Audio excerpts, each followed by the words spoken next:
नमस्कार, आपण पाहत आहात क्राईम अंकुश न्यूज। सोलापूर शहर पोलीस आयुक्तालयात झालेल्या वार्षिक गुन्हे आढावा बैठकीत सन 2025 मध्ये उत्कृष्ट गुन्हे शोध व मालमत्ता हस्तगत केल्याबद्दल एका विशेष पथकाचा पोलीस आयुक्त एम राजकुमार यांच्या हस्ते प्रमाणपत्र देऊन सन्मान करण्यात आला।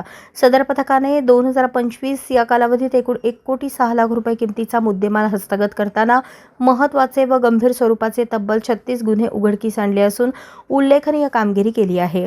या कामगिरीमुळे सोलापूर शहरातील गुन्हेगारीवर प्रभावी नियंत्रण मिळवण्यासाठी मोठी मदत झाली आहे। या यशाबद्दल बोलताना पथक प्रमुखांनी ही कामगिरी पोलीस उपायुक्त गुन्हे अश्विनी पाटील, सहाय्यक पोलीस आयुक्त गुन्हे राजन माने आणि वरिष्ठ पोलीस निरीक्षक गुन्हे अरविंद माने यांच्या मार्गदर्शनाखाली पथकाने केलेल्या अविरत मेहनत, शिस्तबद्ध कार्यपद्धती आणि उत्तम टीम वर्कचे फलित असल्याचे सांगितले। या कामगिरीत सहभागी असलेल्या पथकात API Shailesh Khedkar, HC Sandeep Javadekar, head constable Vinod Rajput, Imran Jamadar, police constable Rajkumar Pawar, Umesh Pawar यांचा समावेश असून त्यांच्या धडाडीच्या कार्याचे सर्वत्र कौतुक होत आहे।